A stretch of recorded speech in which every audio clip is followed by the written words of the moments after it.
Hi, everyone. Welcome to the Inside Out podcast. I am Cristina Villalón. I'm Ricardo, Álvarez-Díaz, the husband. So hello. Hi. You look good. I like the look. Thank you. Yeah. You just got your haircut? I did, and it's pretty obvious, I guess.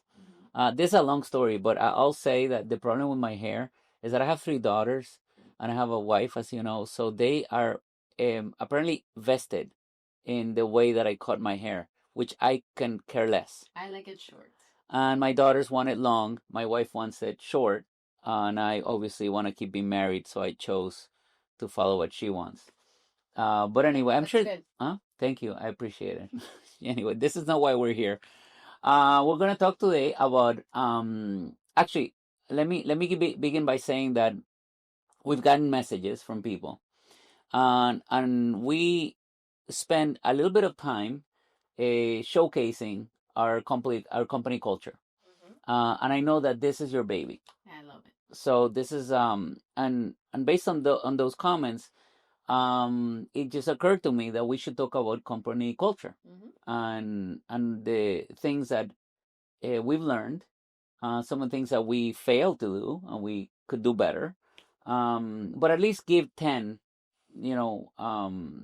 things that we believe can create the right culture for a company.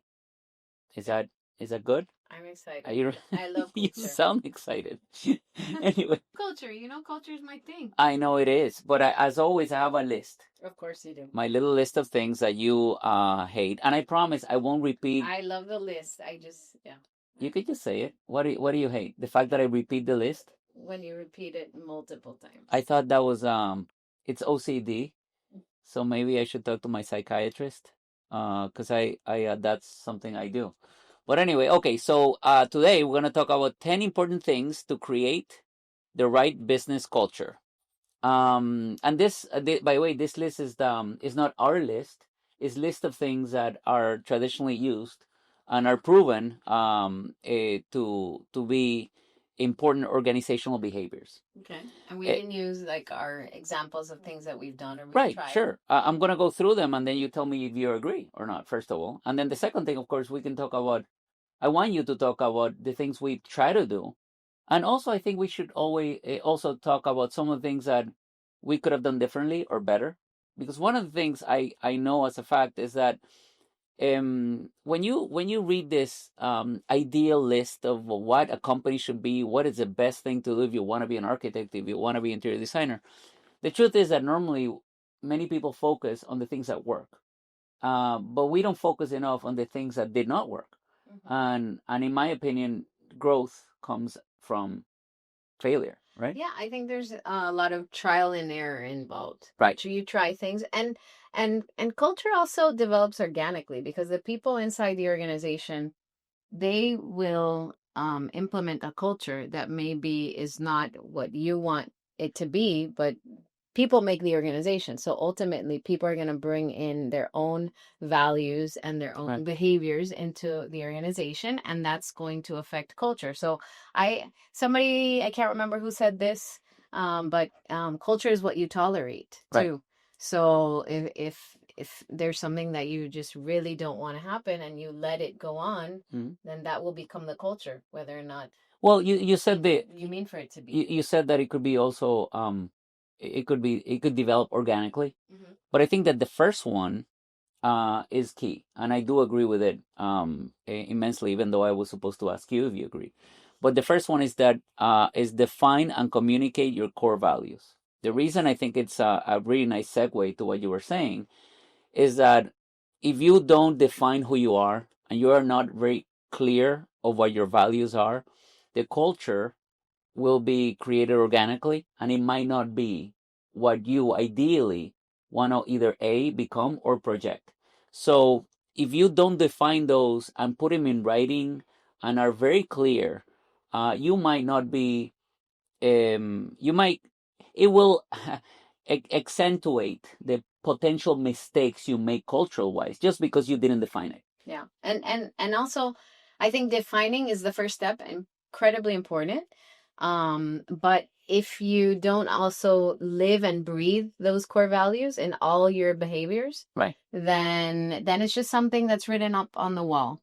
And obviously you want to be able to go up to anybody and say, can you tell us what our core values are? And they Right. should be able to recite them. That's Right. that's the goal.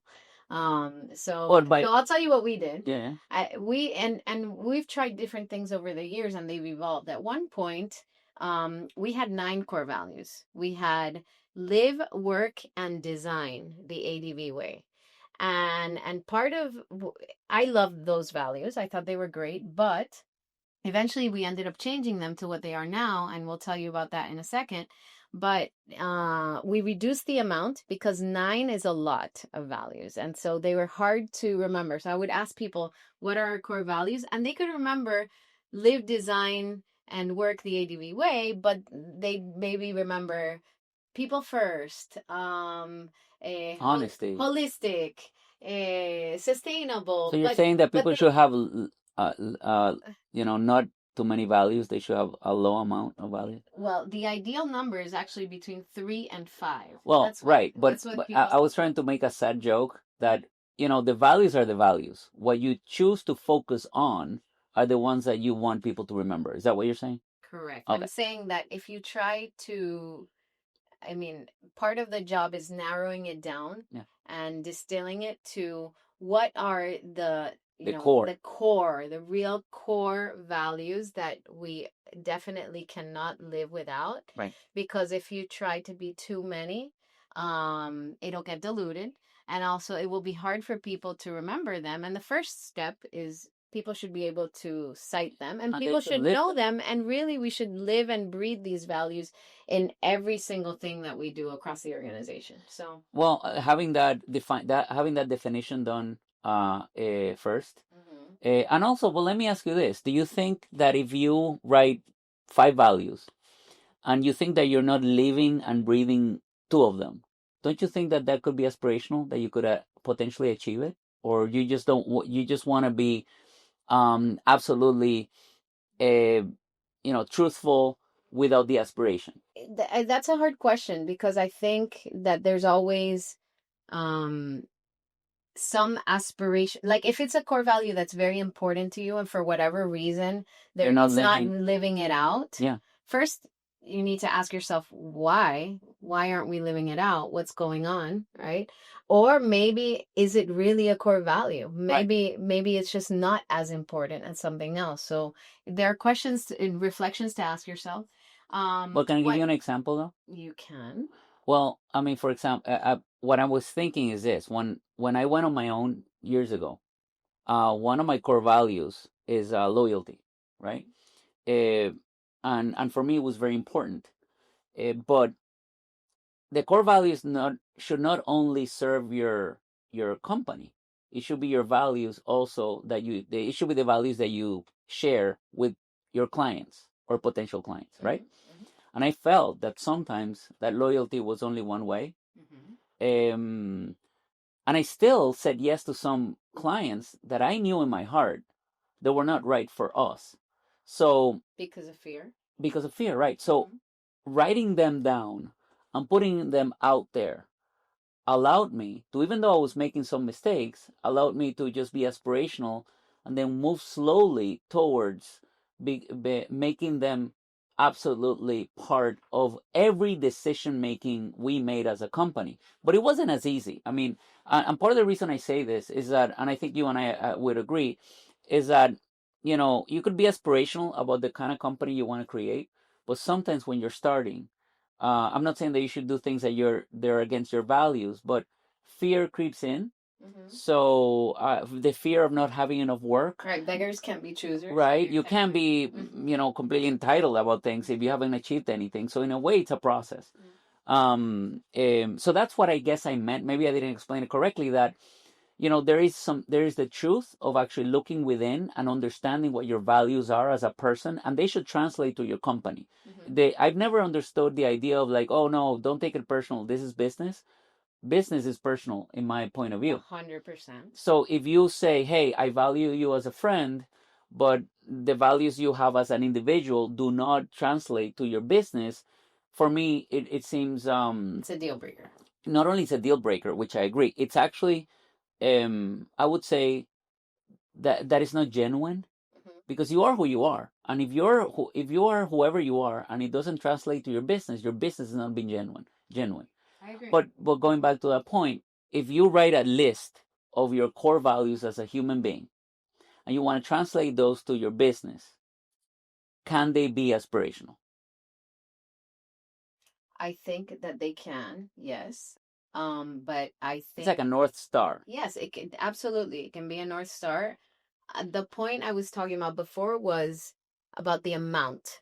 I think that when it's too many values, they tend to get diluted. You tend to focus on a few, 3 or 5 probably, and the others get kind of lost. And that's what happened to us initially. We had 9 and they were getting lost. And so what we ended up doing was coming up with an acronym that we wanted everybody to be able to remember. In our case, it's CARES, ADV CARES. And so each one is a phrase. So we connect, we adapt, we reflect, we empower, and we serve. Right. And people easily remember it. We care, right? ADV cares. Right. And that was a way to distill our 9 values into 5 values. But it says here they should be core, like you very well said. It shouldn't be every single value, but you have to, make it very surgical to your core values. So, and I think that I personally like where we landed with these 5, because we took the 9 and we basically distilled them into the most important things. So for us, first of all, relationships, connecting with others, the importance of valuing our relationships and the people that we work with and the people that we work for, both. Extremely important. So relationships is number 1, connecting. And it goes back to the original value was people first. So they relate, but it's just phrased differently. Then we said we adapt. We have to be flexible. Since the beginning of our journey, we've been adapting to market forces, pandemics, earthquakes, meteors at one point. Yeah, well, we had one meteor. Yeah, I did. No, you name it. It's a hostile business environment, and we are constantly adapting. So adapting is part of our core and who we are, and just having that flexibility and reinventing ourselves constantly. So that's there. Reflection, always stopping to think, how can we continue to improve? So one of our values before was keep growing. So this is the reflection brings the completely continue to think about what we're doing. How can we get better? How we can continue to evolve? How do we continue to grow, etc.? So it's phrased differently, but the essence of the value is the same.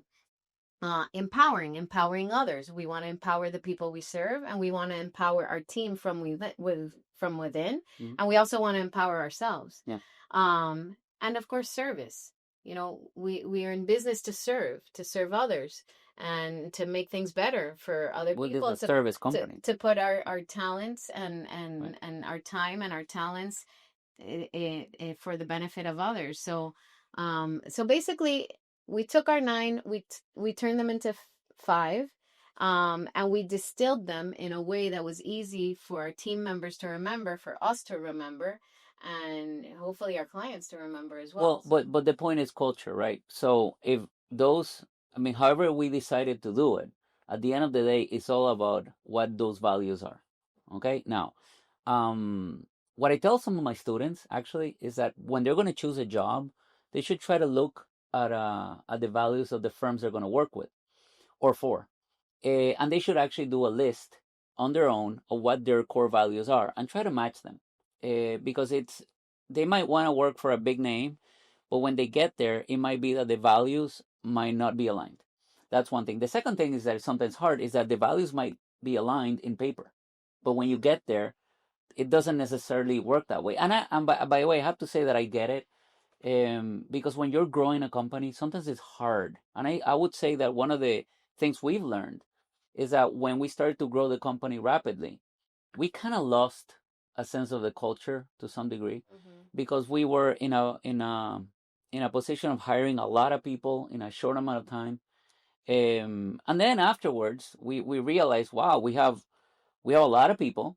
We have good people. They're great people, but they're not necessarily aligned with our values, nor they appreciate our culture.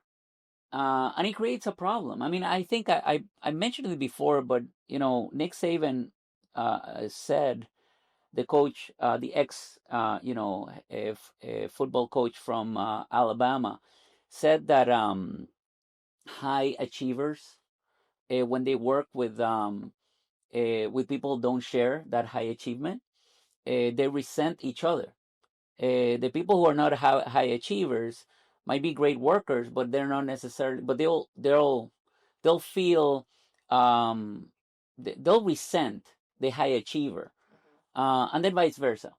And I would say that we grew up very quickly, and that happened, and it created two groups of people. The ones that were almost like two cultures. Cultures within our own company. So even though you do have to have that very clear set of values, there are a bunch of things here that I want to get to that requires a lot of energy, because yes, you have your North Star, you know what your core values are, but then you have to implement them, and you can't implement the right culture if you don't have the right people. And by the way, it doesn't mean that the people are terrible or bad at their jobs. It's just that it's not right for their culture. They may not be aligned culturally. It doesn't mean that they're bad people, or it doesn't mean that. It just means that you value different things and you're going to perform differently. And so we need to be honest with ourselves about who we are. I remember actually a time when we had not articulated that we were a very fast paced, very high pressure, a high stakes organization, and we had never articulated, but when we did some reflection, we were like, this is who we are, and we're not going to change, because this is how we've been for the past 15 years, and this is what But moved what did us. we do? We mistakenly started to evaluate some of the team members, questioning why they were not high achievers, or they were not, what you mentioned. And the problem was, they were hired in the first place. So this is where it's not only putting it in writing, it is also being able to make sure who controls that process. Like one of the things that we did, but this, and again, this is an art, not a science, and you learn as you go. But we try to, in the interview, just in the interview, we try and be completely forthcoming about who we are. Yeah. Okay, this is who we are. And if you don't feel that you're going to be comfortable in this kind of environment, then maybe this is not the environment for you. And don't waste your time or ours, because you may have the best intentions and you may think, oh, I want to work there. But you need to be honest with yourself and say, but wait, do I thrive in that kind of environment? Right. And if we are honest about who we are, and if the person is honest about who they are, but this involves both parties having self-awareness Correct. and understanding what they're about and who they are. And then life is short, and we we don't want to waste each other's time. And even though every experience is great because we grow from them and we learn from them, right? But if you're aligned from the get-go, chances are you're going to go farther faster. And it says it here, you should hire for cultural fit. And it's very clear. You have to recruit people who share the organization's values and that bring diversity or thought and background. I always say, we don't really hire for we hire for cultural fit, and for attitude, and we can't we can possibly teach you certain skills or how we do things here, or the AD&V way, but I can't teach a good attitude. I can't teach your desire to want to keep learning every day, to want to keep growing. That can be taught. Either you have that or you don't. And well, I think you said it correctly when you said that it goes both ways, because in the same way that we have to hire with a cultural fit eye, we also have to lead by example. Oh, yes. That is huge. That is huge.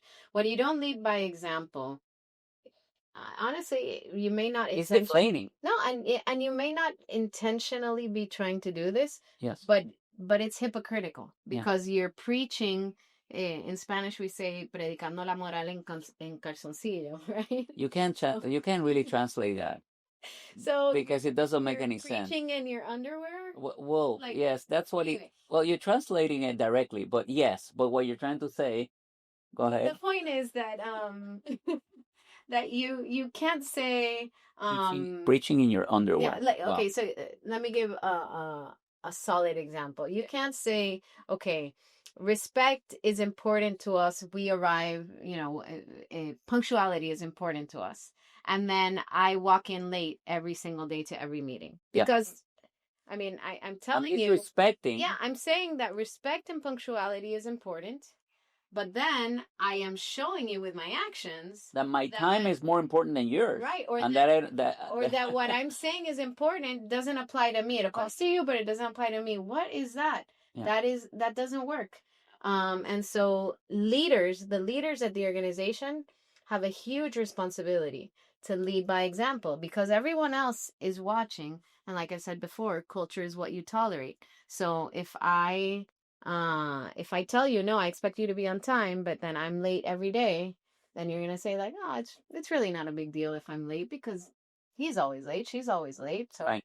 no big deal. And before you know it, your culture went down the drain. That is absolutely correct. Now, there's another one here that I think it's important. Actually, it's hard to say that which one is more important because all of them seem to be, but foster transparency and open communication. So this one is actually hard to implement because for whatever reason, oftentimes, and I know there's one that talks about psychological safety, and we'll probably talk about that next, but sometimes people don't feel comfortable speaking out. For whatever reason, they think that if they speak out, that maybe it will be held against them, or that I don't know. I don't know what it is. But we try very hard for people to have a platform to be able to speak. So whether it's a suggestion box, a weekly survey so people can express themselves and tell you, this is working, this is not working, open communication channels with supervisors, one-on-one meetings with supervisors so that they actually can speak to, have that time to speak to their team and see how are they feeling. What do you need? Do you have everything you need? Are you feeling okay with the tasks that you're doing with your team, with the work? And so you really want to try and open those lines of communication and keep it all transparent. But you need to do that by design. It needs to be. But it's still very difficult. It's still very hard. difficult because obviously there's and I think you mentioned even if you create psychological safety, there's always fear. And so especially if you put it in writing. So when we have our weekly Meetings, no, when we have surveys. our surveys, Yeah. we realized that a lot of the team members felt nervous that they would put something in writing that maybe later someone would use it against them. And again, that's hard. It's hard because you're well intentioned when you do that, but at the same time, they need to feel that there's nothing negative that's going to come out of it. I'll use an example of something that happened in my class, but also with our daughters. Um, it's not that I'm going to validate if someone does something wrong, but I always tell them to be truthful because I would rather know the truth from them than through a third party. And if I find out something that we're doing through a third party, the consequences are going to be worse. So having them come up to us and say, "Hey, Dad, hey, Mom, I did this." Now, after in some cases 18, 19 years of their lives, they've realized that they were better off every single time they came to us, and that is psychological safety. But that took almost 20 years. When it comes to the team members, it's a bit harder. And my example with the students, And you're actually, yeah, that's a great point because the people who have been with us the longest, feel more comfortable speaking out. They have no problem telling me how they feel. Right. The ones that have been here with us less time, I think it's harder for them to speak out. And it also creates a sometimes um some friction between people who just got here, and for some reason they're very open about uh, you know, about things that they think it should be done differently, and people who've been here for 10 years and never have done it, and they're like, how come this guy or this woman, who do they think they are, coming in and criticizing out of the blue? It took me 10 years to get to that psychological safety to be able to say how I feel. And that is a cultural friction that I've seen happen. Well, and right now that's something that we for the first time, I think, I read a book called The Remix, which is about the multi generational workplace. Correct. And right now is the time where we have the most people from different generations collaborating together. And they've been shaped by different life experiences. So they're going to be different. And ideally, they should complement each other because they each have different strengths that they bring to the table. But it does create friction. It creates this because everyone has been shaped by their own experience and feels and like generationally too, yeah. because some people that are less young would say things in a way that could be hurtful. And in the same way, the person that's young might actually be more careful in the way they're presenting it. But they are presenting something that less young person would never present. That is a friction that I've seen, not here. It happens at every level. And I wanted to give you an example of what happened in one of my classes that I told my students when it comes to psychological safety. Listen, I want you guys to be honest if you can make it to a class and tell me why. Because if you say that you're sick and I'm walking through campus the next day and I see you walking, I'm going to lose trust in a minute. So psychological safety includes obviously a level of mutual trust. I would say that what it opened up was the fact that they were too honest. I mean, they were writing things like, "Oh, I can't make it to class because I'm driving my sister to the airport." I'm like, "Get an Uber, dude." I don't know. I mean, so it is. This is where it gets. This is what I mean that there's a clash between generations, because I do appreciate the honesty and I don't wanna punish them for it, but at the same time, you still have to have a set of rules, and they have to be valid excuses. They can't just be, something that's and I think that difference between generations are create friction, like I said, and it is not that easy. And so when you talk about open communication, transparency, and psychological safety, it is an ongoing challenge. It is an ongoing struggle that as leaders of a company, we have to do whatever we can to be careful in not making anyone feel that they should not be comfortable speaking out. And it takes years. And it's hard. It's hard, and it takes years to build. And what's the expression? Trust is earned in drops, but lost in buckets. Correct. So you can be working on this and gaining people's trust slowly, and they're starting to feel more comfortable speaking out. And then all of a sudden, you come in, you're having a bad day, and the person says something, and you snap at them, and they might lose that. And you have to start over they again. retreat, and they say, "Oh, I can't speak out because I might get snapped at." And then all of a sudden, you're starting over to build that trust and that psychological safety. So it is a very difficult thing to manage, and it's ongoing, and it never ends. And it says it here. One of them is continuously measure and evolve culture. I mean, it is an evolving process. Yeah. It's not static at all, and it requires effort and energy from the leadership, because the leadership, like it said here, they have to lead by example. And I think it was a couple of days ago, we are talking to a group of people, and we said that the hardest thing is to manage people in any business, in anything that you do. People management is the hardest thing. People's expectations, people's personalities, people's And you want people to dreams, be themselves. aspirations. Exactly. And you want them to be themselves. You want to have different personalities, because that creates a better collaboration. And I think another one that's here is encourage collaboration and inclusion. And you can't just hire yes people. No. You want people to challenge You want people to challenge you and to feel and to that bring new ideas to the table and new perspectives, different life experience. All But of you that need enriches, hopefully, the product and the service that you're providing. but you need the leadership to be able to be open-minded enough to realize that they don't have every single answer, that just because they have more experience doesn't mean that they're right, and that is also humbling. So again, this is you said it. This is a balance, Humble, or you're about to be. right? That's David Meltzer. Right. I love that quote. There's two more here that I want to talk about. Invest in people's development. So personally, I feel that we're always in a constant state of evolution and growth, and we're lifelong learners. We learn every day.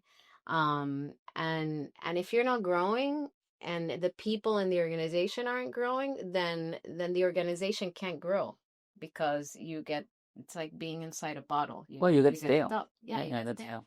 So for us, it's very important to be constantly growing and providing opportunities for our team to grow and develop as people, but also as professionals. So we try and give them opportunities to do that. So whether it's internally, we have an ADV university, ADVU. So we have different seminars that we provide internally for the team. We've done things like the ADV special series, where we've brought important figures to speak to the team intimately and tell them about their life experiences, and so they could learn from them. We also provide allowances for professional development. We have a coach that's worked with us, and then we make him available for the team as well. But the point is that we want people to feel and to make learning and evolving part of their DNA and part of their constant thirst for knowledge, and for evolution. Well, but I'm going to say a couple things about the challenge that sometimes as humans we feel when you're investing in people, and when you have conversations with some of the team members, and they say, "Well, my plan is to just maybe be here maybe 1 year, and then just do this and do that." It's deflating, because you're taking energy, you're spending time, you're putting money for people development, and sometimes they don't realize that saying comments like that puts you in a place that could be a little defensive, and be like, wait, are we investing in the right people? And that goes back to culture, because it's a debate, because on one side you want them to grow and you want them to be great, and if they move on from this company and create their own company, I have no issue. I think that's fantastic. The challenge is how to go about it, and how to make sure that it's not a one-way street. We as business owners have no obligation to do any of this stuff. We do it because we are convinced that is the right thing, and also it's what we wished someone would have done for us. But at the same time, because we didn't have any of that, we never felt entitled to ask for things that no one was getting. And I think part of that challenge is that in some cases, and I don't think it's a generational thing only, I think it depends. When the team members who are part of the culture just see it as a take thing, it is deflating, and it goes back to the hire. That's why hiring is the key to make sure you can minimize things like that in the future. Not because you have an issue with giving them an opportunity, just to make sure that, wait, if you're a lifelong learner, absolutely. But if you're here to also serve, we're here to work as a team, and when you encourage collaboration and inclusion, it has to go both ways. It can't only go one way. And I have many friends who sometimes question some of the decisions we've made, because wait, you're offering so much that doesn't make any sense, because they'll take it for granted.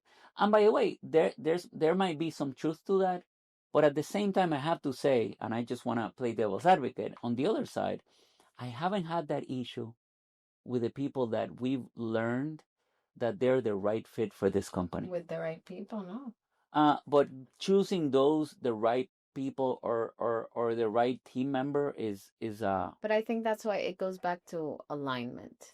correct.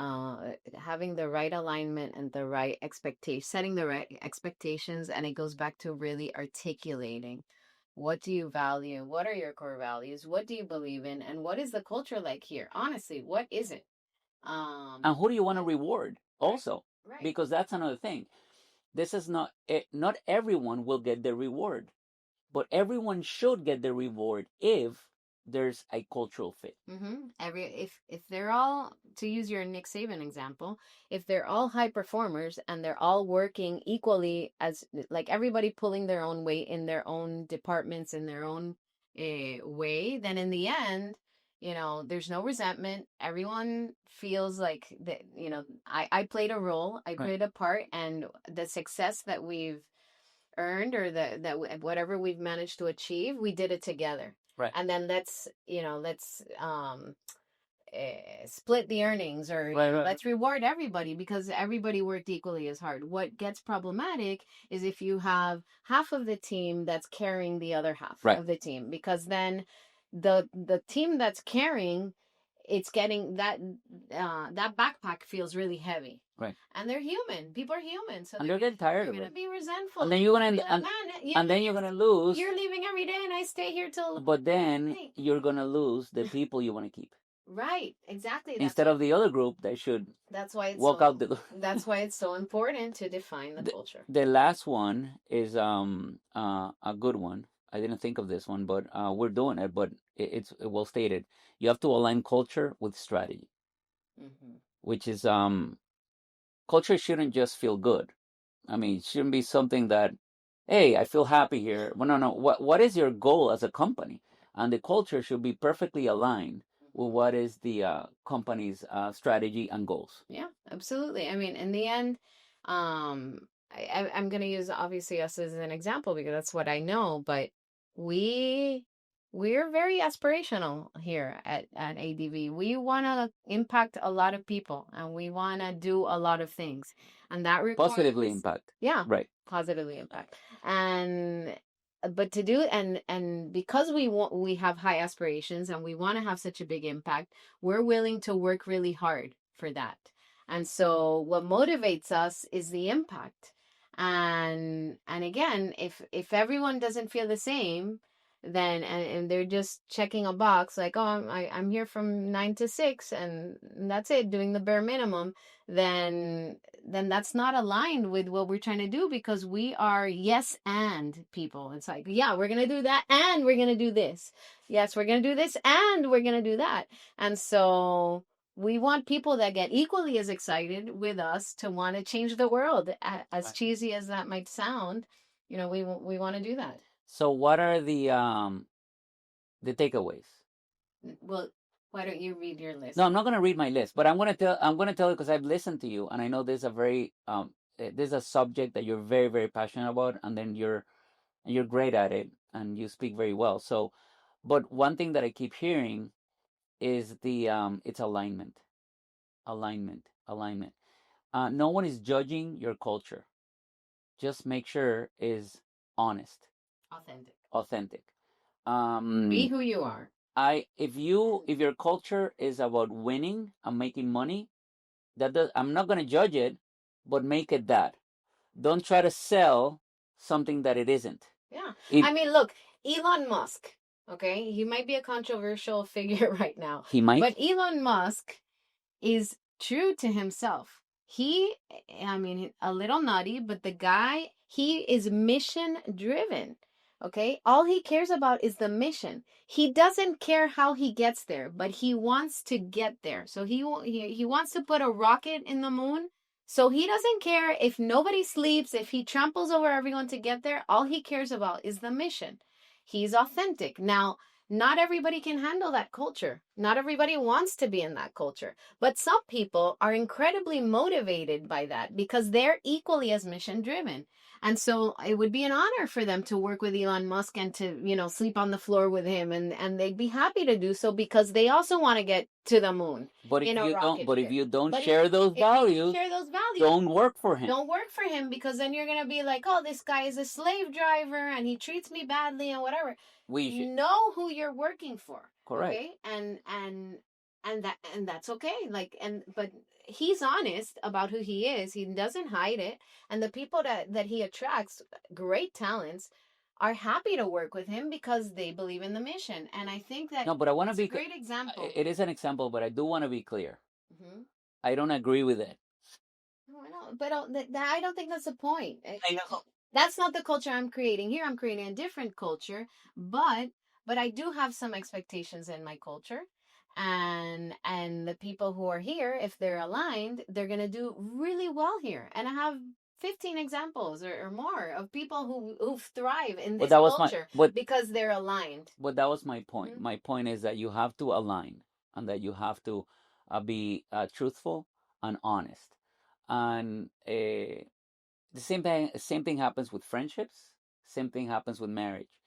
If you are going out with someone that enjoys drinking and partying, and then you spend every single day of your day complaining about the fact that he or she parties and drinks, why are you dating that person? If you don't like XYZ from an XYZ company, do not work there.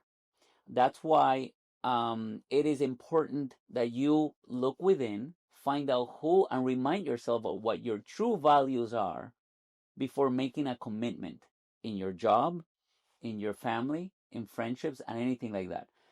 So what I hear after almost 45 minutes is alignment. Um, and you want me to read them? Can I? Just a quick recap. Okay. Define and communicate your core values. That's number one. Number two, lead by example. Number three, hire for cultural fit. Number four, foster transparency and open communication. Number five, create psychological safety. Number six, invest in people's development. Number eight, encourage collaboration. Nine, be inclusive. 10, align culture and strategy. Beautiful. Perfect. I think Well, that's a great list. Well, again, thank you. Thank you for being here, all of us. She got very excited. I'm pretty sure you realized it. Yeah, I'm very passionate about culture. Yes. It was great. This one was great. This is awesome. And you didn't repeat the list multiple times. Well, I only repeated it once because I asked for permission. In the same way that I asked for permission for my haircut. So with that, thank you for being here. And remember, transformation begins from the inside out. See you next time.